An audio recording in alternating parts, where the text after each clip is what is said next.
If you walk into the wrong apartment, you can misunderstand a whole life. That is one of the things I learned early. People think wealth announces itself. They think it arrives with the right car in the lot, the right machine on the counter, the right clothes in the closet, the right dinner reservations, the right shape of confidence in a man's voice when he reaches for the check. Sometimes it does arrive in those costumes. Very often it does not. Very often real wealth enters quietly, removes pressure quietly, compounds quietly, and by the time the world notices it, the world assumes it must have begun in some dramatic way. It usually did not. It began in choices too boring to photograph. I once knew two men close enough in age and income that most outsiders would have placed them in the same financial category, same city, same broad line of work, same sort of annual raises, same kind of office frustrations, same kind of conversations about traffic, taxes, grocery prices, and the ridiculous cost of ordinary life. If you had met them at a party and asked which one was wealthier, you would probably have guessed the wrong man. That is because appearances are built to be guessed at and wealth is built to be endured.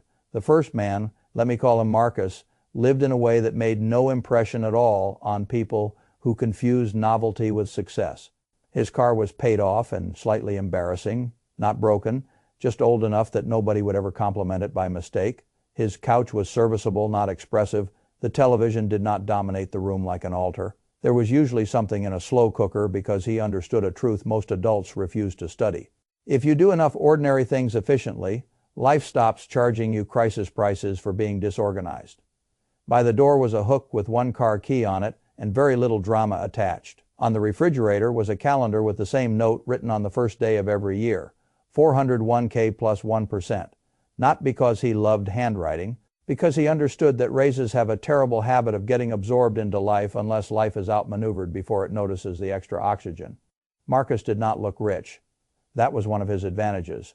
The second man, let me call him Derek, looked more like what the modern world expects a successful adult to look like.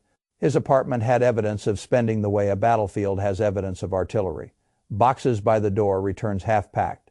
Electronics not yet opened. The expensive coffee machine still in its box because the fantasy of who he would become by owning it was stronger than the reality of what he would actually do with it on a Tuesday night. On his phone there were alerts. Always alerts. He was the sort of man whose money lived in a state of continual interruption.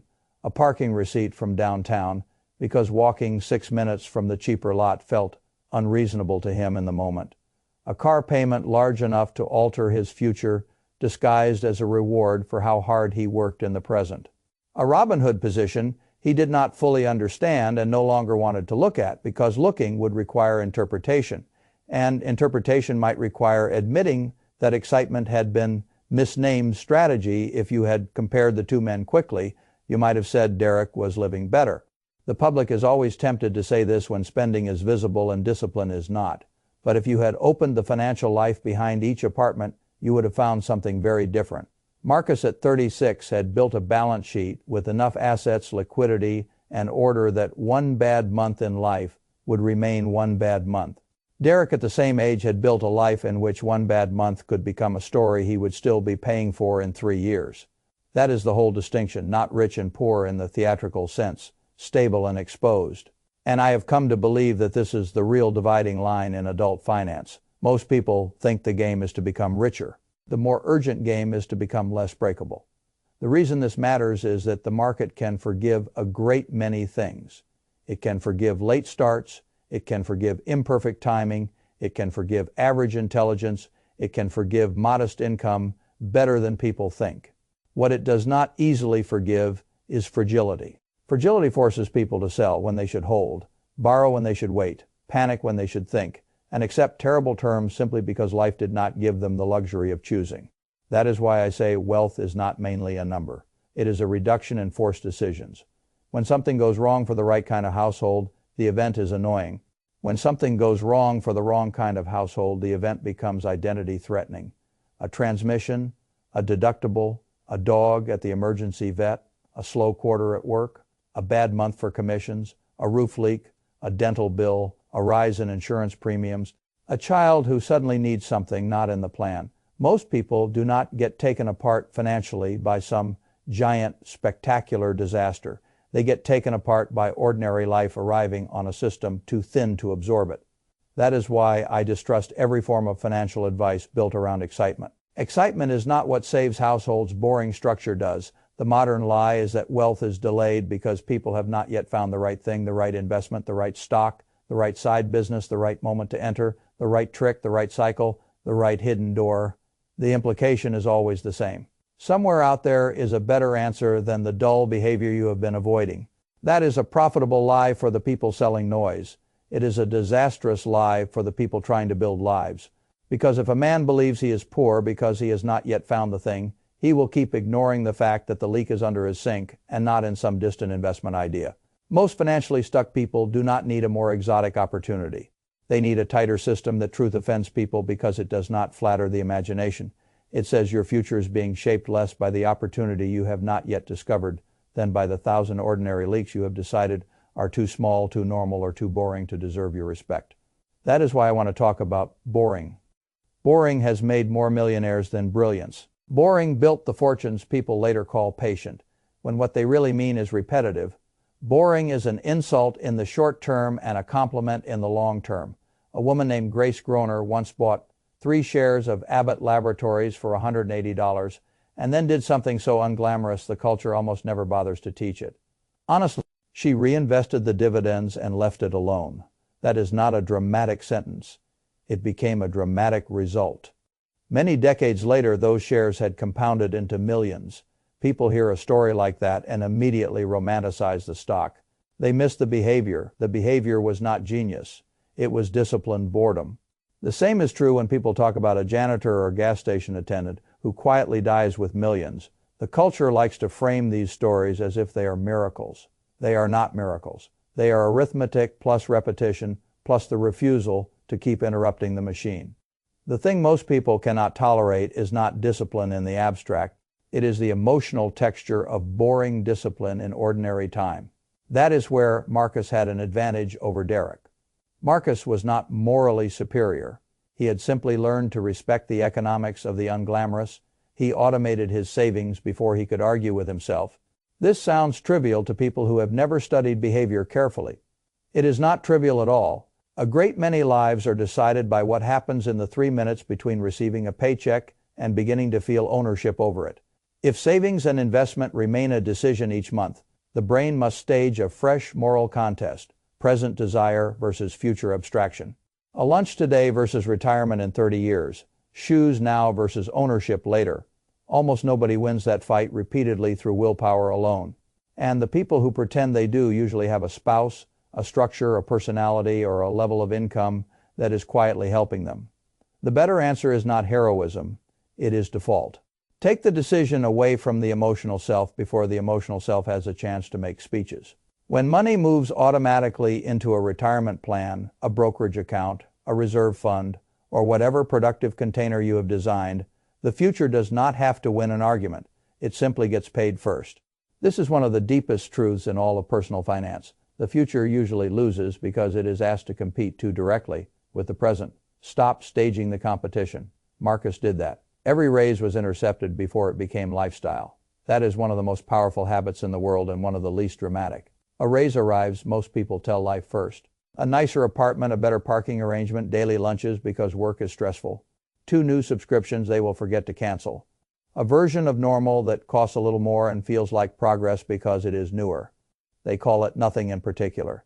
That is what makes it so dangerous. Money disappears most effectively when it stops feeling like a decision and starts feeling like the atmosphere. Marcus told the investment account first, every year, 1% more.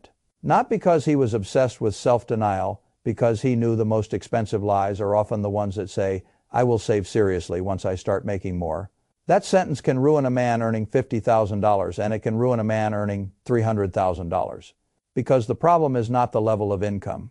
The problem is the habit of letting every increase in earning power be claimed immediately by present consumption. A man who does that will always feel like he is about to start. He never does.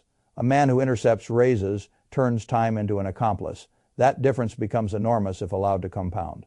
Then there is transportation. One of the most efficient wealth destruction machines in the developed world because it is sold not merely as utility but as emotional proof.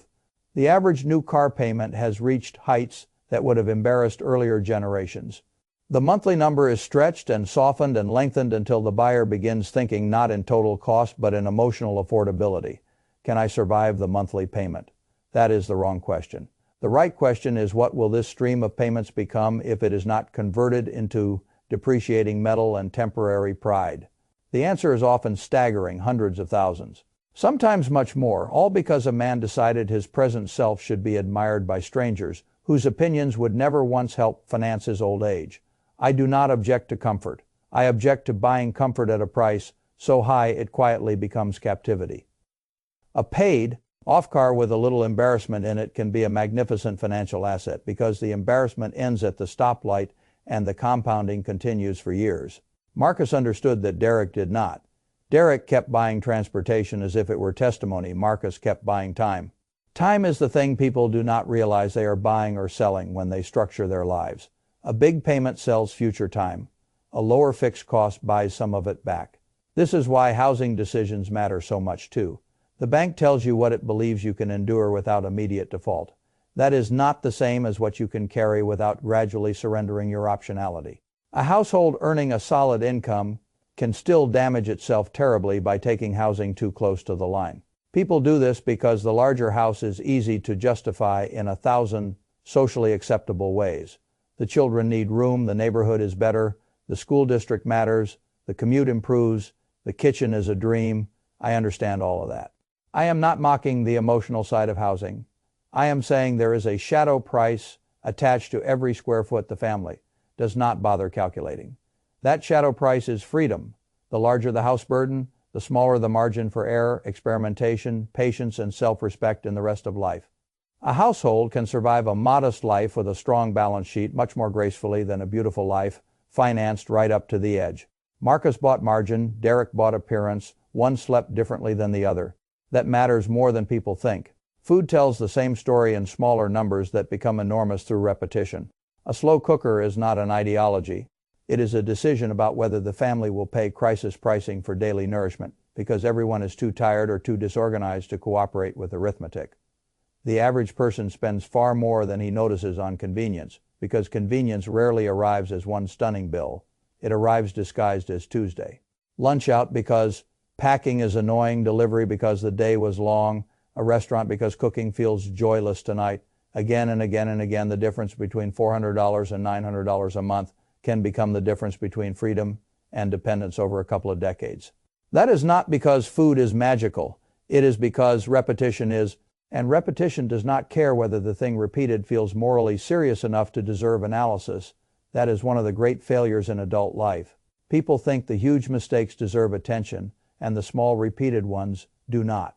The small repeated ones own the place. Subscriptions, convenience fees, default charges, overdrafts, app renewals, parking upgrades, banking friction, idle insurance policies, monthly indulgences, too small to justify a family discussion, services half used and fully paid. These things are not the main story individually. Together, they are often the story. You cannot make strategic decisions about money you refuse to look at closely. A surprising number of people say they budget when what they really mean is they possess a guilty awareness after the fact. That is not budgeting. That is post-game regret. A real system shows you where money went and therefore what trade you are making. The forgotten subscriptions are not just subscriptions. They are shares not bought. The convenience habit is not just convenience. It is time sold cheaply in the future to remove 5 minutes of discomfort. In the present, the bank fee is not just a fee. It is proof that the system is being managed lazily. A man who does not know where money is leaking almost always believes he has an income problem. Sometimes he does. Often he has a structure problem. Now let me say something people do not enjoy hearing. For most households, the fastest way to feel richer is not to earn a little more. It is to stop making the same low-grade, expensive decisions in automated form. Earning more helps. Of course it helps. But a raise without a system becomes atmosphere almost immediately. That is the genius of what Marcus did. He never allowed extra money to become atmosphere. It became instruction. Raise equals higher contribution. No debate, no little ceremony of deservedness, no 6-month grace period in which the present gets first bite. He told the future first. By the time the lifestyle would have expanded, the money had already been rerouted and the new normal never formed. This is not deprivation. It is strategic invisibility. The present cannot miss what it never met. Then there is the need people have for financial excitement. This is another disease sold as sophistication. A man is told that his life is still financially stuck because he has not yet found the right asymmetric opportunity. A hot fund, a private deal, a stock his brother-in-law swears by, a real estate syndication from someone he has met twice, but who sounds confident enough to trigger greed. A coaching program that supposedly monetizes the soul in 90 days, a market timing idea, an options trick, an income replacement promise. All of it feels vivid. The downside is omitted or softened. The upside is given cinematic lighting. This works because human beings are wired to overvalue low probability, high payoff fantasies. The future glittering possibility is emotionally stronger than the quiet mathematical certainty of boring compounding. That is why the con never changes its emotional structure, even when the product changes its costume. The true wealth machine does not need to pitch you. It keeps working whether you feel entertained or not. A broad market index fund does not send you emotional invitations. It simply offers participation in productive enterprise and asks for patience, cost control, and continued ownership. That is too boring for many people, which is why it keeps working. When someone brings me an exciting financial opportunity, my level of skepticism rises roughly in proportion to their enthusiasm. That is not cynicism, that is pattern recognition. The more vivid the pitch, the more likely some large piece of the downside has been hidden under the rug, because the rug is where the money lives. Most fortunes are not built by discovering a better excitement. They are built by refusing almost all of them. There is one more leak. Nearly everyone underestimates impulse. The human mind is terrible at distinguishing a passing desire from a strategic need when the desire is fresh enough. That is why I like a waiting period on any purchase large enough to matter. Not because waiting is holy, because most wants have a short half-life. What felt essential on Tuesday night often feels optional by Friday morning. That is useful information. A 72-hour rule is not repression. It is a truth serum. If the thing still matters after 3 days, fine. Most things do not. The emotional urgency drains away and the mind begins seeing the purchase for what it is. A mood with a price tag. That simple pause can save astonishing amounts of capital over time, because impulse spending, like convenience spending, appears small enough to excuse and repeats often enough to become large. People imagine fortunes are lost in markets. A remarkable number are lost in carts, subscriptions, monthly upgrades, delivery fees, financing decisions, and adult emotional soothing. The extraordinary thing about all of this is that the money itself is only half the story. The deeper story is what these habits protect. Margin. That is the word that matters most to me. Margin is the gap between what life costs and what your structure can absorb without panic. Margin is what turns a breakdown into an inconvenience instead of a catastrophe. Margin is what makes it possible to tell a bad employer no. Margin is what lets a family remain dignified when a shock arrives. Margin is what gives thought enough room to exist. A household without margin is not merely poor in the monetary sense. It becomes cognitively poorer because constant financial pressure narrows attention. Everything becomes urgent. The future gets eaten by the present because the present keeps arriving with a louder voice. A household with margin thinks differently. There is less begging, less franticness, less dependence on optimistic timing, less emotional negotiation with every bill.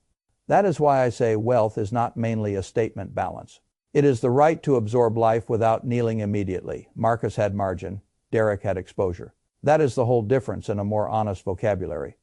Exposure means that when the world pushes, the system bends too far. A car repair becomes debt. A medical bill becomes a revolving balance. A slow month becomes a threat to rent. An emergency becomes a tax on the future because the future must now be liquidated to keep the present alive. This is how people tell themselves they never got ahead despite decent salaries. They were not incompetent, they were uncovered, and uncovered households are always one event away from financing their lives on terrible terms. This is why an emergency reserve matters so much. People laugh at cash because cash does not make for an exciting story. But cash is not there to be exciting. Cash is there to keep strong assets from being sold at weak moments. It is there to keep inconvenience from becoming high-interest debt. It is there to keep your mind from collapsing into desperation logic. The public will put money into speculative opportunities while carrying no reserve against ordinary life. That is not courage. It is backwardness. The first return on an emergency fund is not the interest. It is the reduction in humiliating decisions. That is an enormous return. Then there is retirement, which is where all the hidden leaks finally become visible in one ugly number. The median retirement savings for many older households are not remotely close to what their own expected needs suggest.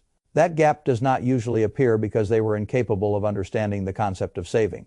It appears because ordinary life kept winning every month for 30 years, and they never built a system strong enough to stop the future from being raided by the present. A person can make decent money his entire career and still arrive at 62 with a runway instead of a retirement. That is the great modern tragedy. Not ignorance, exactly. Not laziness, exactly. More like the cumulative effect of thousands of normal-looking decisions that always slightly favored the current self over the future one. Marcus and Derek were not morally different creatures. That is why their comparison is so useful. One was not saintly, the other was not wicked. One simply let boring habits run long enough to become extraordinary. The other kept optimizing for how life felt in the moment, that is the real fork in the road, not rich family and poor family, not genius and fool, not lucky and cursed system and sensation. The world is organized to make sensation feel reasonable. It profits from that. There is an industry of hundreds of billions of dollars dedicated to making anti-wealth behavior feel normal, deserved, even intelligent, upgrade because you worked hard, finance because you deserve it, subscribe because convenience is self-care, buy because the sale ends tonight, trade because the app is frictionless, order because the day was long, stretch because everybody else lives this way. This is how the machine eats people, not by force, by normalization. The greatest financial defense is not secret knowledge. It is emotional suspicion toward everything the culture aggressively insists is normal. Normal is often the most expensive word in the language. If you want my definition of financial adulthood, it is not that you make more money. It is that you begin asking a different question. Not can I afford this month? What does this do to my future options? That is the right question. A slower car buys options. A lower house burden buys options. Automatic saving buys options. Cooking at home buys options. Ignoring exciting nonsense buys options. Tracking the leaks buys options. A 3-day pause buys options. Every boring habit in the right direction is really a machine for purchasing options. And options are what wealth feels like long before it looks like wealth. The option to say no, the option to wait, the option to survive a mistake, the option to leave, the option to rest, the option to retire before your body votes against you. That is the thing the public keeps undervaluing. The public values visible upgrades. I value invisible optionality. The invisible kind becomes visible one day in the form of very different old age. And that, to me, is what this whole discussion is really about. Not frugality for its own sake, not cheapness, not performance morality. A man who drives a paid off car and cooks from a slow cooker is not automatically wise. He is wise if those choices are part of a structure that builds margin, protects compounding, and slowly converts labor into ownership. That is the key. The habits are not sacred. The structure they create is. This is why boring can become extraordinary. Not because the habits are emotionally beautiful, because they are economically cumulative. The world does not clap for cumulative things in the beginning. It laughs at them, ignores them, or pities them. Then enough years pass, and those cumulative things become a balance sheet, a degree of calm, a retirement date, a set of choices, and a kind of ordinary dignity that flashy people often never manage to buy back later. By then the world calls it discipline or even luck. Fine, call it what you want. I know what it is. It is boring that was permitted to run long enough. That is what Marcus had. That is what Derek kept interrupting. And if I could leave you with one practical rule, it would be this. Pick one leak and close it before the week ends. Not 10. One automate, one transfer. Cancel one useless cost. Move one recurring payment to a lower provider. Cook 3 dinners that would otherwise have been bought from the window of somebody else's business model. Park farther away and keep the difference. Increase the retirement contribution before the next raise is allowed to disappear. Wait 3 days before buying the thing. One move, then another, then let boring do what exciting almost never does. Stay.